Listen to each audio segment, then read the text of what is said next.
Uh, Hi, folks. Welcome to another edition of Pixar Podcast. This is Captain Spaulding here, and we're going to be reacting to my movie, A House of a Thousand Corpses. That's right, my movie. You guys hate it. Bad luck. You did a good job, Gorak, for a man who can't breathe. But you forgot to tell him that you need some fried chicken. And some fresh air. So today, guys, we're going to be discussing the 2003 film House of a Thousand Corpses. I apologize. I'm eating my veggies and drinking my apple juice. But this movie had a budget of, do you want to guess, Gorak? You can take that mask off now if you want. No, not yet. Trying to play in character here. Do you know what the I'm budget gonna was? say $200,000. I don't know. $7 million. Oh, close. But the box office got 16.8 million, which is actually pretty damn good. With Rob Zombie, so there you go. This is Rob Zombie's first film he ever did, which, spoiler alert for later on when we start talking about the movie, but this movie is Rob Zombie's first movie, which it's not horrible, but it's not his best film ever, in my opinion. It's a great movie, though. I love House of a Thousand Corpses. I'm a big fan of the whole Firefly trilogy.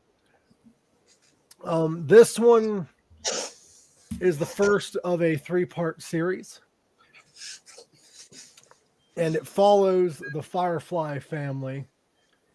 Throughout this movie, we see news reports about missing cheerleaders. Yeah. Now, before I really get into the story, you also hear about 2 missing boys. And there's actually posters throughout the movie of these 2 missing boys on and off. Do you know who those 2 missing boys are pictures of? No. Rob Zombie and his brother of Power Man 5000. Spider. Yeah, something like that, isn't it? Yeah. It's child photos of them when they were little. Oh, no way, dude. Yeah. That's so cheap. But like, fuck, that's pretty smart, eh? Yeah, that's pretty fucking creative. No, like, full props to him for doing that. Like, if I was gonna do a movie, I would have put baby pictures up of me. You would have been like, these people are missing, and it's you. Yeah. Mom would be like, hey, that's you. Shut up, Mom. Now, this movie is actually inspired by 70s horror films, The Texas Chainsaw Massacre and The Hills Have Eyes, which you can see in the movie. It's very similar to those 2 movies. And there's other horror movies that it's kind of similar to as well. I was going to say that those 2 and the Rocky Horror Picture Show at the same time. Yeah, because Bill does kind of look like what's that dude's name from Rocky Horror Picture Show with like the long white hair? Fuck, I can't remember. It's been 2. I might have to watch that movie probably tonight. But it reminds me of him. Otis Driftwood is his name in the movie, though. But the actor's name is Bill Moseley. But this movie, as I mentioned, is based kind of inspired by 70s horror movies. So, of course, it takes place on October 30th, 1977. In 1977, that was kind of the like height kind of serial killers. Like you had Manson arrested in the 1970. You had all these other notorious serial killers. So it only makes sense that this movie takes place in the 70s. Yep. It starts off, of course, you meet Captain Spaulding, and he owns his nice little gas station, the Museum of Monsters and Madmen, that also sells fried chicken and gas. Like he's a jack of all trades. The opening scene to this movie is fucking brilliant. I love the opening scene because the movie opens up, guys, and some of you probably seen it. It opens up with one of the best opening scenes in like horror movies from back then, or even any Rob Zombie film. Even if you don't like this movie, it had an amazing opening. These two burglars break in and try to rob Captain Spaulding at gunpoint, and his friend is in there taking a shit. They go in and take him out of the bathroom. The guy says, give me your, he says something along the lines, give me your money, or trying to rob him at gunpoint. And Captain Spaulding is like, fuck your mama, fuck your daddy, fuck your granddaddy. Sister. Yeah, it was like, fuck your mother. One, fuck your sister. Two goes, oh, hey. He's like, yo, little dick, or whatever it is. Yeah, that dude was like, oh, you're a little dick. His name was Richard Wick. I got a little dick. Don't that smell make you sick? Yeah. It sounds like that sounded like one of the next Rob Zombie singles. Richard Wick had a little dick. That's on his next album. Yeah, that's the name of his album title too. Yeah, no, it's gonna be like Richard Wick and the Zombie Dispensary of Acid Satanic Cult of Horrors or some shit like that. But something really fucking weird. He does that whole Richard Wick little dick bullshit, which is fucking hilarious, and that distracts the guys enough to take their masks off and argue with one another. And then in comes, I forget the guy's name, but he's this big fucking dude with like a hammer, and he starts killing them. And Captain Spaulding walks up to one of the dudes that he was saying, fuck your mama, fuck your sister. And he looks at him and he's like, and most importantly, fuck you. And he shoots him in the head. And my favorite line isn't that. My favorite line is, God damn it, you got blood on my new clown costume. Yeah. And then it goes into the song. Now, fun note here, that is the only person that you see Captain Spaulding kill on film. At least in this one. Yeah. You don't see him kill anyone else, and that was self-defense. Now, for me, I think it is. Yeah, self-defense. The guy was trying to rob him at gunpoint. Yeah, come on. And here in Australia, you get locked up. Oh, his assistant is Ravelli. Yeah, that's his name. I have the characters' names here because there's so many characters, and the one complaint I've heard, and it is a valid complaint, there are so many characters in this movie, but there's not enough backstory to all of them. Like, some of them are just in there to be in there. Yeah. But I would love to see a prequel to follow Ravelli. Anyway, later on that night, we meet Jerry Goldsmith, Bill Hudley, Mary Knowles, and Dennis Willis, who are travelers. They're actually writing a book about roadside attractions. Now, the four need to get gas because the one dude, last time he got gas, he only put like $5 in, and they said to fill the tank. So your man is a little ditzy. They end up swinging by Captain Spaulding's Museum of Horrors, and with fried chicken and gasoline, and they start getting gas, and they start discovering this place and asking a lot of questions. Captain Spaulding is not a people person. So he's really annoyed by these kids. And they're like, oh, what's this murder ride? And he's like, oh, I'll tell you all about this murder ride. So they pay Captain Spaulding and they go on the murder ride. Yeah. In which it reminded me a lot of Willy Wonka. A little, yeah, it has that vibe to it, though, doesn't it? Yeah, it has that Willy Wonka tunnel vibe. You know what I mean? Oh, Captain Spaulding meets Willy Wonka. They're both killers, so yeah, but then like Willy Wonka goes after Captain Spaulding and be like, you stole my ID. No, you listen, bitch. Pow pow. Pow pow pow. And then there's like a shoot off. Yeah. We got off the beaten trail. But anyway, they go down this murder mystery ride that's kind of like Willy Wonka's tunnel of chocolate or whatever he called it. And they go down this ride, and he's teaching them about like Lizzie Borden, Ed Gein, Albert Fish, and then it gets to Dr. Satan, who is the only one that's not a real serial killer. But they find out that this dude was a local killer who was taking corpses and making an army out of them. Yeah. He ends up getting hung on a tree nearby. And Captain Spaulding ends it with, and he could his body came up missing so he could live next to any one of you. And then he ended the ride. And now they're like, oh, where's this tree he was hung from? Because they're trying to do this roadside attraction thing, which don't make sense. This dude being hung is more so supernatural than roadside attractions. They should have stuck with the roadside attractions thing. Yeah. But they tried getting into more of a serial killer like thing. But they decided to do what any normal teenager in a horror movie does and not mind their own damn business. So in typical Wrong Turn Hills Have Eyes fashion, they asked where this tree's at. Yeah. Captain Spaulding said, you make a right up here, you make a left here, and if you miss it, that's your own damn problem, and gave them the instructions. So the kids went on their own little merry way. They end up seeing a hitchhiker who is an attractive blonde woman played by Rob Zombie's wife. We find out her name is Baby. Well, here's a quick little trivia. Have you noticed in the credits it was just Sherry Moon? No, I did not notice that. Yeah, they weren't really married then. She got married a year after. Oh, but so they were pretty much dating. Yeah. Okay. Anyway, so that's a fun back thing. to the show. I didn't know that. I had no idea. Yeah. Thanks for that. There you go. 10 points for me.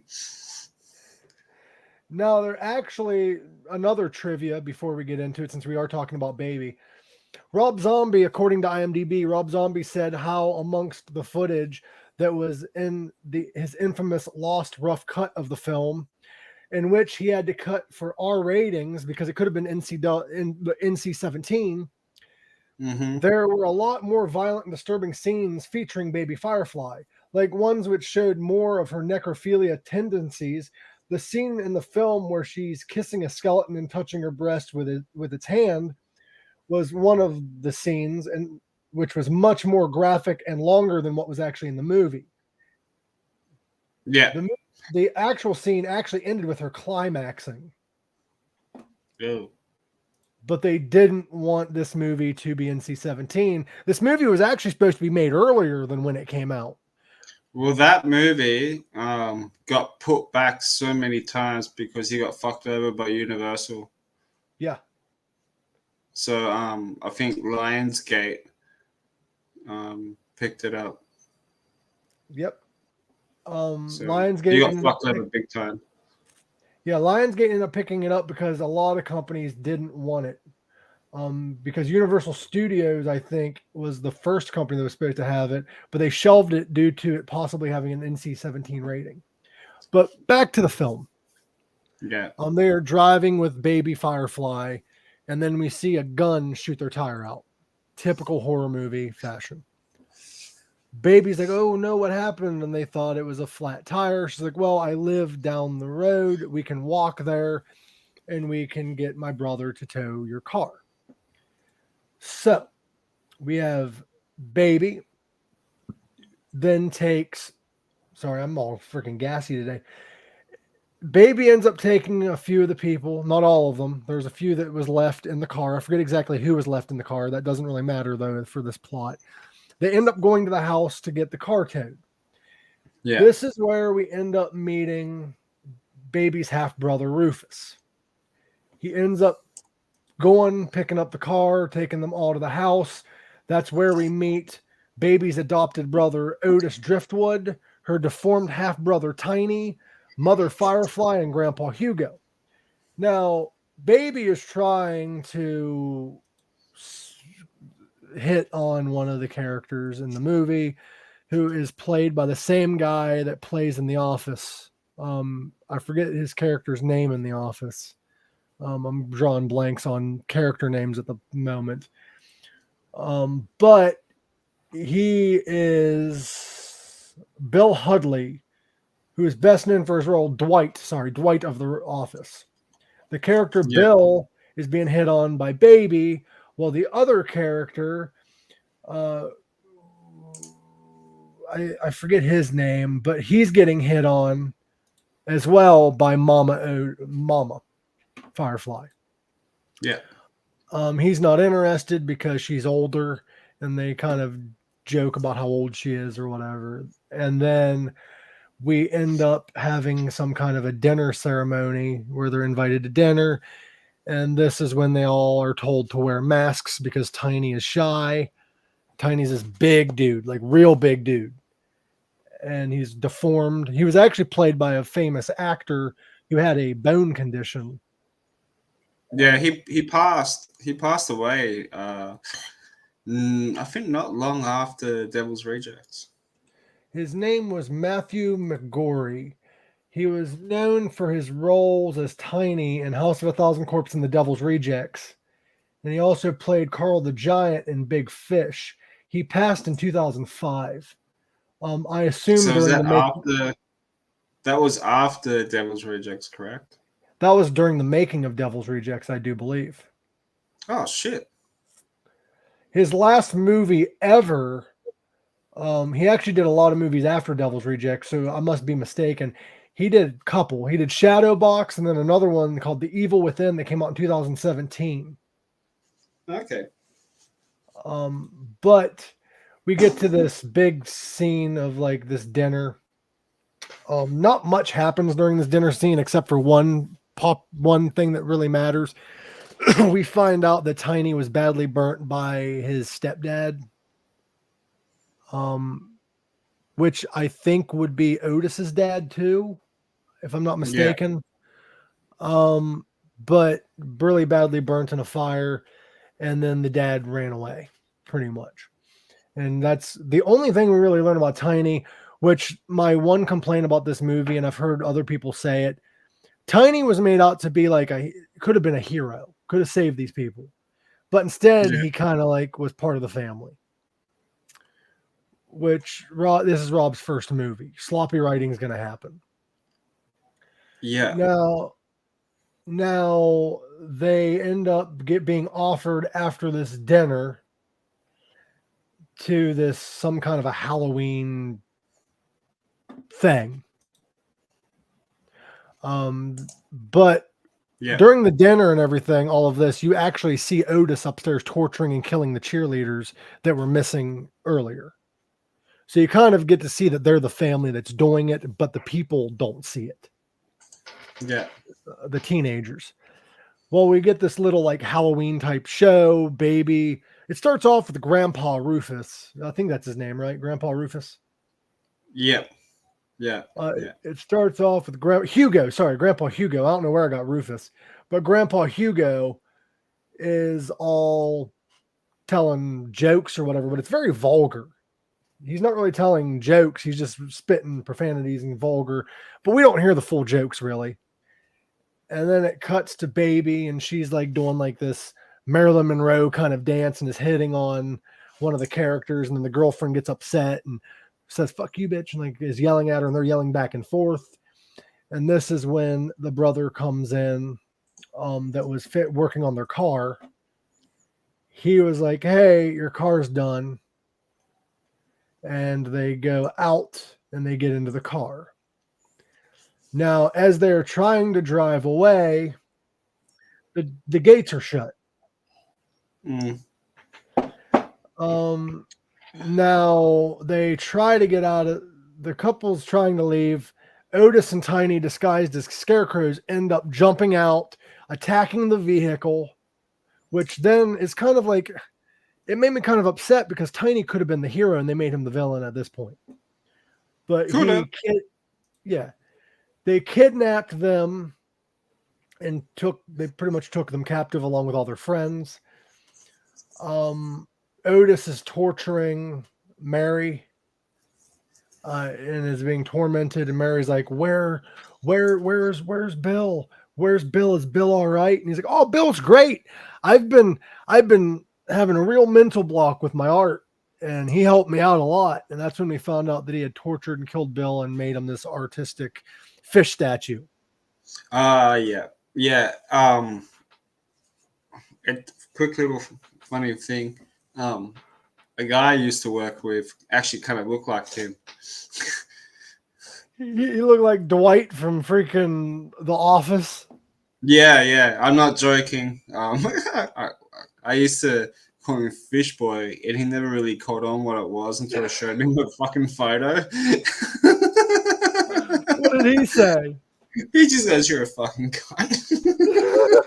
That is hilarious. Sorry, Fish Boy. I actually just found out why I got Grandpa Rufus mixed up, because his actual name is Grandpa Hugo. I got him mixed up with Rufus, the brother that was working on the car. Oh, okay. I got the names mixed up. All right, now Bill got killed, and Mary's in the room being tormented by Otis. We then see that Denise is tied up to a bed dressed up like a doll for Halloween, and Jerry is partially being scalped because Baby keeps asking him questions and he's unable to answer. Oh, that scene was hard to watch. Messed up. It was hard to watch, in my opinion. Yeah. Now, due to Denise not coming home, her father, Don, this is halfway through the movie, her father, Don, calls the police to report her missing. These two deputies then end up going to Captain Spaulding's museum because that is where they were last seen, because they did call the dad while they were there on a payphone. The deputies asked if he's seen them. Captain Spaulding said yes. They asked for the directions. He gave them the same directions. The two cops then found the missing car. And they found one of the missing cheerleaders dead in the car. So then they end up going to the house. One of the cops goes up to the door. The other two cops are kind of looking around. Yeah. The one cop is greeted by Mama Firefly. And Mama Firefly is talking to this cop. She at first doesn't want him to come in, but he does come in. And they're talking. And then we see the other cops. They're going around and they end up finding one cheerleader still alive. And the cheerleader is like bound and gagged, moving around. There's dead cheerleaders around her. It's a really messed up scene. And we see Otis come out. Otis Driftwood come out. Now, before he comes out, they're hollering on the walkie. And it cuts over to the cop in the house. He gets the call, but he gets shot in the head by Mama Firefly. Then it cuts over. Yeah.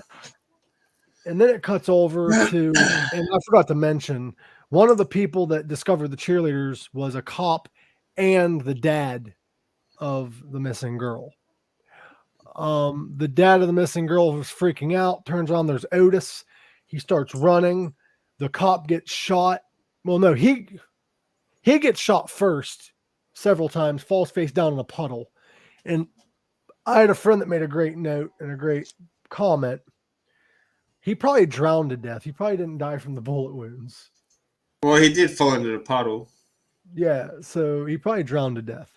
Then the cop drops to his knees and the gun's to his head. Now, if I was writing this movie, I would have had the first person shot being the cop. Yeah. Because it would have been more dramatic it being the father second. But the one scene that is kind of a gripe of mine still is how long and drawn out that shooting of that cop is. He holds that gun to that cop's head for like a minute. Oh yeah, Rob Zombie was saying in a podcast interview, it was for the Eli Ross History of Horror, and it had Rob Zombie in there. He was saying that was like the longest shoot, and everybody on set was like in silence. Just they didn't know what was going to happen, because was it a cut? Was it you know? And then even Rob was like, I think he wanted to do it just to, like, you know, because he can. But yeah, he said it was like the longest shoot ever, that part of the film. Like, it would have made more sense if it was that drawn out if it was the dad being shot. Thank you, Bellin, for joining, and thank you to anyone else that is joining us and listening right now. Make sure you hit that subscribe button. Leave comments. Subscribe to my sock. Subscribe to the sock. Hi, Danny. But that scene would have made more sense if it was the dad, in my opinion, because they kind of, I think it was after the cop got shot, they kind of ran this film reel of like the father on like holidays and stuff. With the daughter and the wife and that, yeah. Yeah. That was a bit sad, that part. Yeah. And then we cut to another very disturbing scene. All the surviving kids are dressed up in bunny costumes and they're tied up in the basement. And Otis comes down in Leatherface fashion, the father's face and torso attached to his. And he's tormenting the girl that's the daughter of this dad dressed up like that.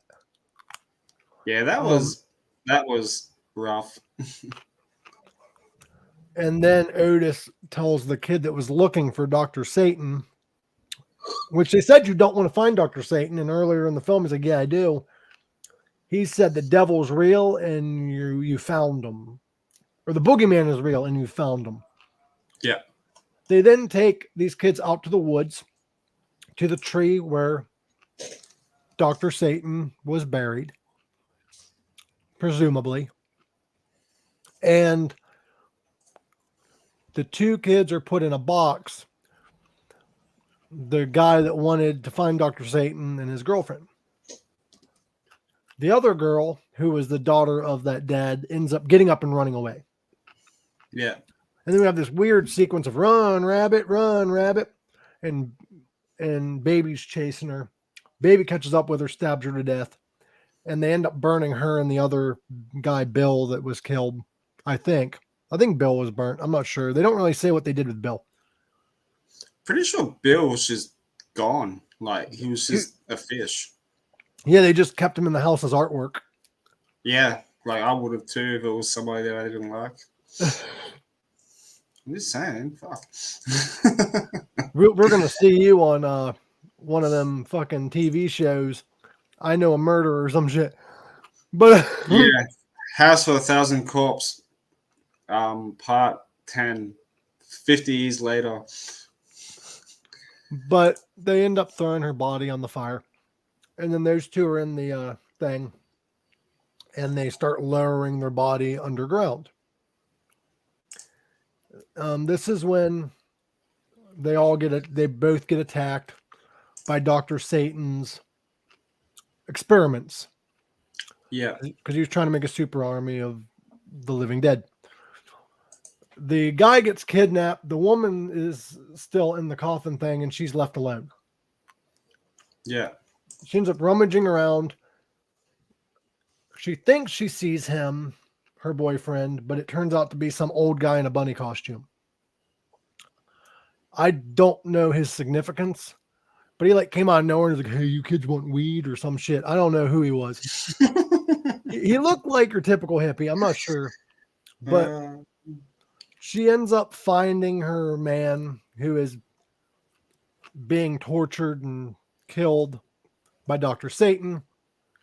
She goes to run away and he calls for his assistant, who dun turns out to be Tiny's stepfather. Yeah. Who burnt him alive. She's running away. He's chasing her. He removes his mask and he has some kind of a mouth of a fish or some shit and there's pus pouring out. I don't know what the hell is going on with this guy. But he's got that weird mouth. And he's wielding this axe. She moves out of the way from one of his axe swings. Wasn't it? Oh no, I was gonna say that wouldn't be Dr. Satan, man. That wasn't Dr. Satan. It was his assistant who was the father of. It was the killer from My Bloody Valentine. I've not seen that movie. I'll have to watch it though. The remake or the original? Either one. I'll have to watch them. I haven't seen them. I've seen previews. Remake was okay. I haven't seen the original. But he's swinging that axe, hits the wall, ceiling caves in on both of them. She wakes up, only person still alive, climbs out of her hole that she's in, is now on the street. She's walking the street. She's saved. That's what she thinks anyway. But she's saved. A car is coming. She's like, oh, yes, help. Nope, it's Captain Spaulding. Now, Captain Spaulding has really no connection with his family, so maybe she is saved. Yeah. So she's being drove. He's like, oh my God, you need to see the doctor. She's like, yeah, I need to go to the hospital. And she ends up passing out. Otis comes out of the back seat and they both take her to the doctor, Dr. Satan. She wakes up in the chair screaming in bloody horror. And then it ends with the end question mark. Now, yeah, that ending was a bit weird though, eh? It was a bit weird. The whole movie, I'm not going to say it's Rob Zombie's best. It's the first one I've ever seen. Well, it's his first movie. Like, he said he didn't know he didn't know what he was doing. Like, exactly. That's probably the reason why it got so much hate, because like they probably think they expected him to do something huge, you know. But it's his first time making a fucking movie, for God's sake. Even Rob Zombie himself in 2014, he acknowledged that the movie has a cult following, but he admitted that he himself is not fond of the movie. He says it is a calamitous mess, and all he sees is flaw upon flaw upon flaw upon flaw. Even he sees it. It's not a horrible film, in my opinion, but I do prefer Devil's Rejects. Yeah, but you know, people gave it a lot of shit, and then, 10 years later, it was they had an amusement park at the House of Horrors, and then 20 years now, he's got his own action figure with all the characters. Like, people can hate on it all they want, but now people are dressing up like Captain Spaulding, Baby, Otis, and you know what I mean? It's becoming, but like it became like a big following. It's the same like the Terrifier. The Terrifier was like meant to be a low budget slasher film, but then it became like a big cult. All low budget horror films are like that. Did you here's a very interesting scene, some facts about the movie, I should say. Most of the cutaway scenes, like Otis torturing cheerleaders, Baby masturbating with a skeleton, they were filmed in Rob Zombie's basement after filming had already been wrapped. Oh shit. He invited the cast members over to his house on the weekends and shoot some footage himself with a 16 millimeter handheld camera. With the exception of a shot of the setting sun, he created the opening credits the same way.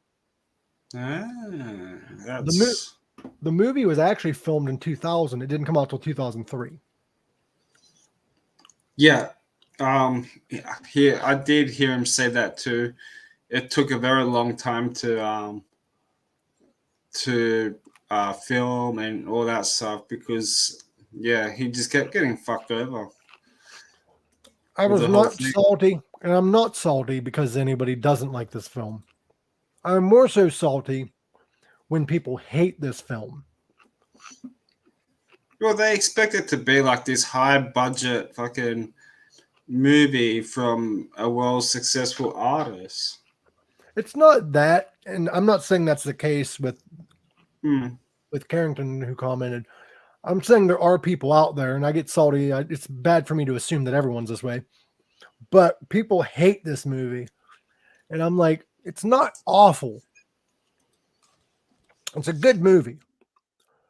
I like it. I enjoy it like more now than maybe the first time I watched it, to be honest. It is kind of a clusterfuck, some of the scenes, but it's a good clusterfuck. Mm-hmm. Now, this movie was filmed in 2000. It released in 2003. We did lose a cast member between filming and releasing. Oh, really? The guy that played Grandpa Hugo, he passed away. This was his last movie. Oh, shit. He was actually considered a legendary actor, I do believe. Yeah. He was in shows such as MASH, Here Comes the Bride, Slammer Hammer. Like, he was in a lot of stuff.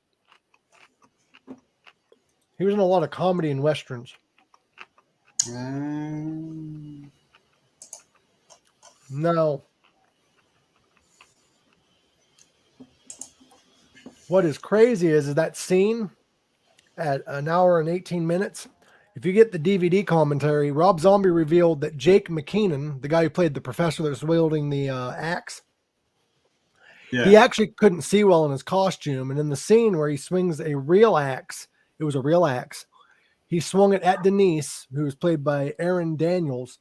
His vision was so bad that he could have actually seriously injured her if she didn't move fast enough. And Rob said in his commentary, we just assumed she would have moved.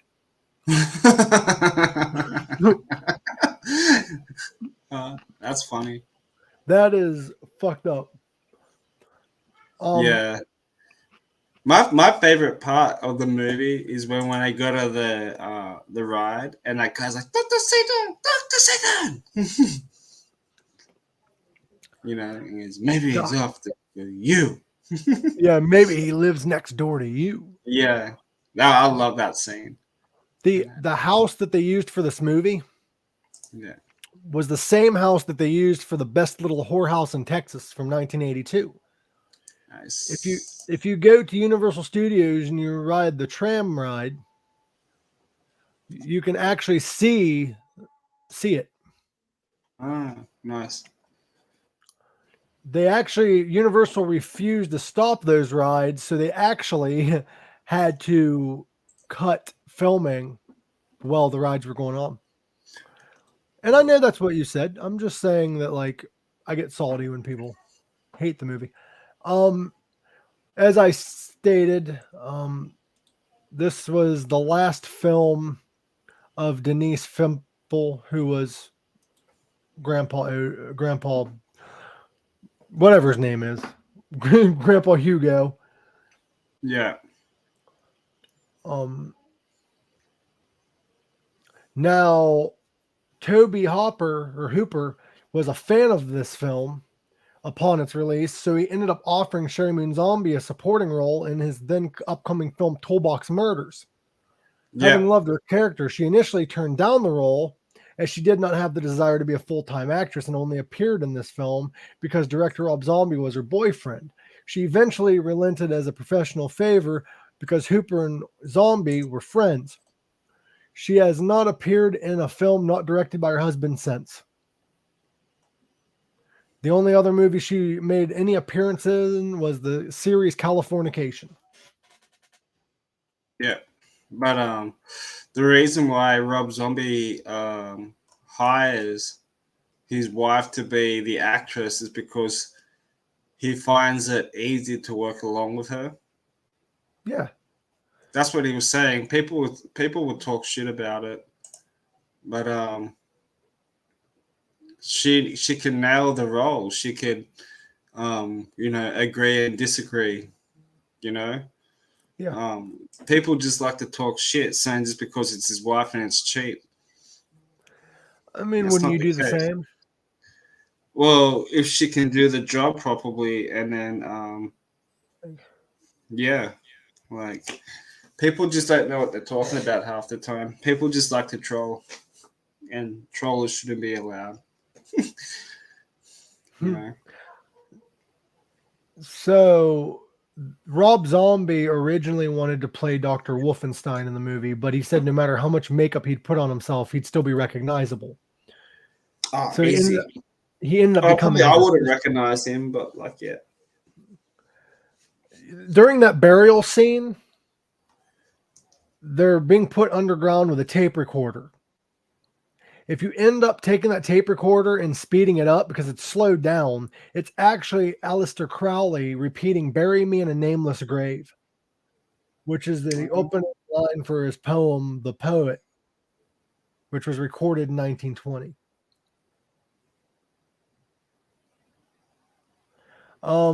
During the scene, if you watch it again, during the scene where Captain Spaulding's being robbed, it makes no sense why his assistant or his friend or whatever he is, it makes no sense why Ravelli was able to bust in and know that they were there. Well, the reason why he knew they were there is if you watch again, Captain Spaulding hits a panic button. There's a button under his table that he can hit. Okay. Yeah. Otis and Baby's bizarre rants during the home movie segments is actually inspired by the Charles Manson family's supposed home movies. You reckon, like, and out of all of his films, do you reckon they're all like based on the Charles Manson? Kind of. Yeah, we're going to get to that next week's episode too. And I'm going to start talking about what we're going to do next week. Make sure you hit that subscribe button, guys, by the way. Yeah.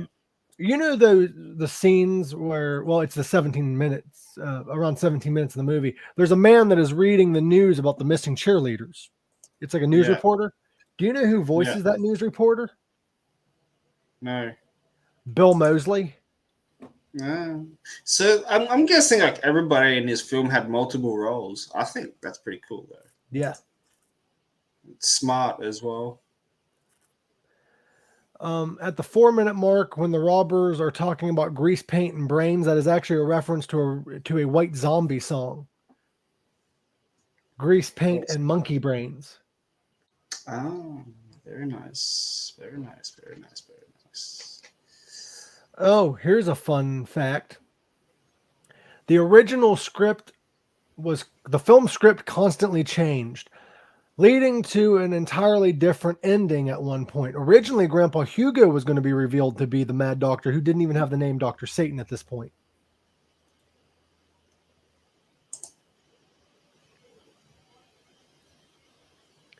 Both this and the sequel, The Devil's Rejects, are dedicated to actors who appeared in the film but died before its release. You can actually say the same thing about Three from Hell. Yeah. Well, obviously, Sid Haig was like really sick in that movie. Yeah. He would have, like, if he wasn't sick, he would have been, his character in that movie would have been like a big major role. Yeah, it would have they been actually, a completely different movie. Didn't they say that he was supposed to be a major role and they continuously changed the script as they were filming because he couldn't be in it? Yeah, they did. Rob Zombie changed the script within 24 hours. Damn. Like, I'm guessing he changed the character. So, Sid Haig, actually, there's two other people that were originally thought to be Captain Spaulding. There was John Polito and Red West were both asked to play that role. Oh, nice. But Sid Haig was the one. Yeah, and he did a fucking amazing job. He did. The story how Rob got Sid Haig was at a horror awards. Yep. And I think he was doing like a nomination, and that's where he met him. And yeah, there you go. I think that was the same thing with Rose Mosley as well.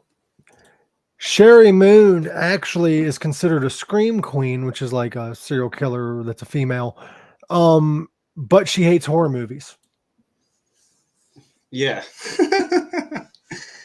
She does a good job, without a doubt. Like, she did really well as Judith Myers.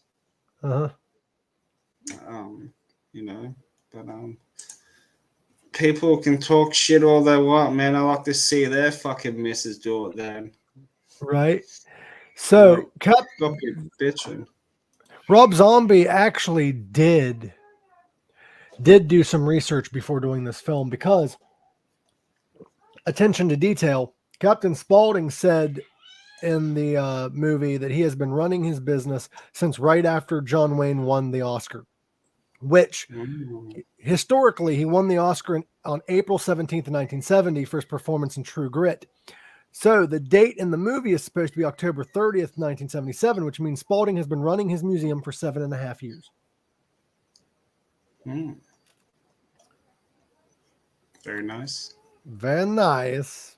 Very nice. This movie was way more gruesome. I think we already mentioned that. It was supposed to be more gruesome, but it never accumulated. Do you remember who Baby Firefly's favorite actress was? That's why she scalped the guy, because he didn't know. Marilyn Monroe. Betty Davis. Betty. Oh, I almost said Betty White. Close. Now, question. What do you rank this out of 10?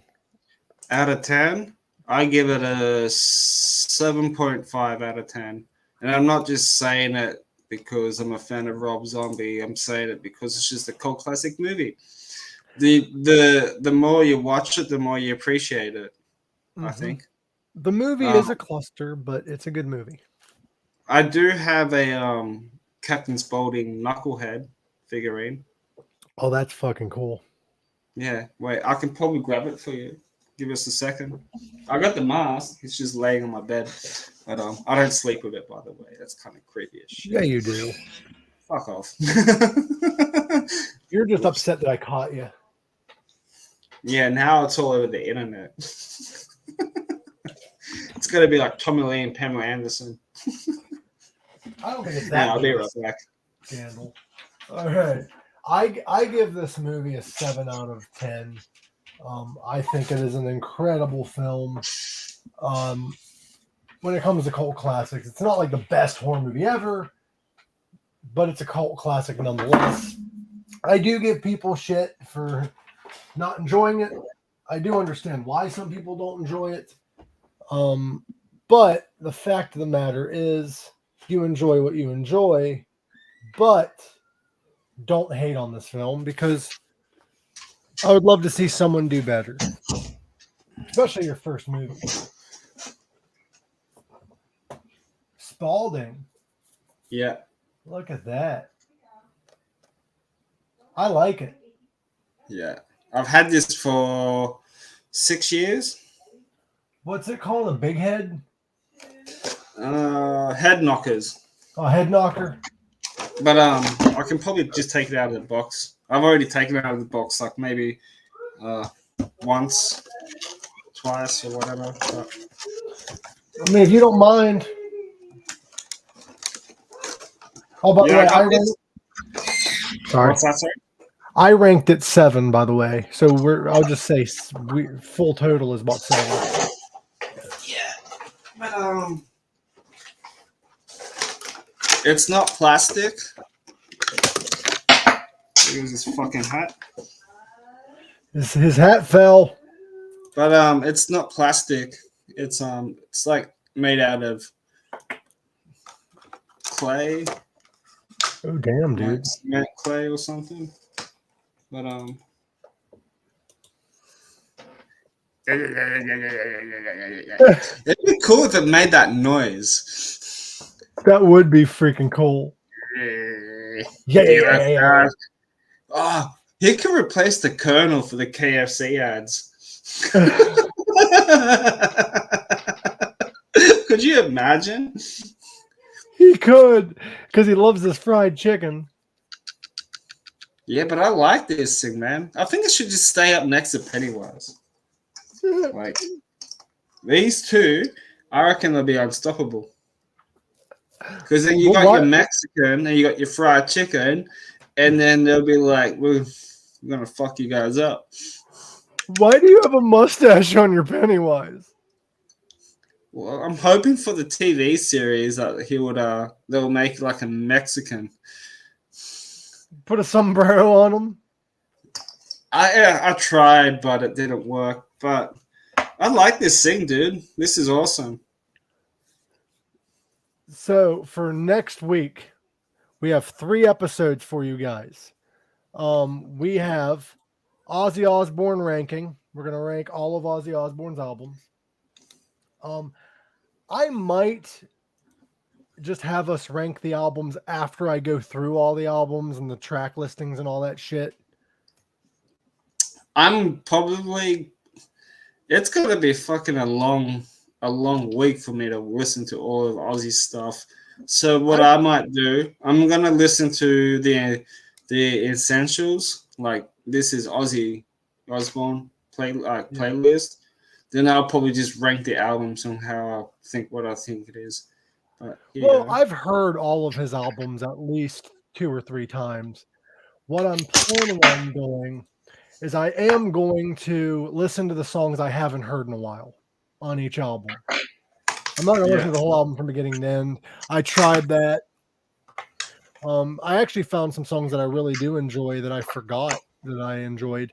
But yeah, we're going to be ranking Ozzy Osbourne albums from what we think is the best to worst or worst to best. We are not including Undercover, even though it is a studio album. It's a covers album. We're not really going to include that. We're going to mention it, but we're not going to include it.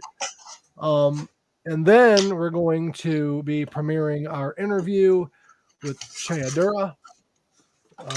Such a fun conversation. We actually discussed the one with Hammy was good too. Yeah, Hammy was good. Go check that out if you missed it, guys. Hammy of Heavy Pettin was on the show. We just premiered it yesterday. Go check it out. We actually talked about their tour with Ozzy Osbourne.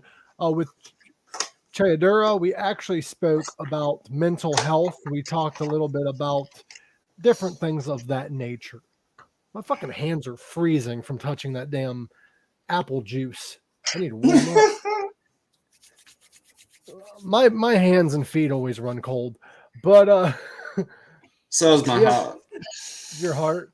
Chayadura was on the show. Great podcast. Go check that out. Tuesday at noon Eastern Standard Time. Our Ozzy Osbourne episode is at noon Eastern Standard Time. And then we have Devil's Rejects, the sequel to House of a Thousand Corpse. We're going to be talking about that movie and giving our ranking for that. That is all we have next week. Please make sure you hit that subscribe button, hit that share button if you enjoy the show, because you don't want to miss future episodes if you do enjoy the show. If you don't enjoy the show, send it to all of your enemies. Maybe they'll like it. Maybe your friends will like it. Send it to your enemies. Send it to your enemies. Send it to whoever you want to freaking send it to. But guys, is there anything you want to mention before we do this? Just go and watch A House and a Thousand Corpse. Give it a chance. If you don't, Captain Spaulding will just fucking cut you up like a fried chicken. Cut me up like a fried chicken. I love you all. And as always, live long, rock hard. And tutti fucking fruity. Hey?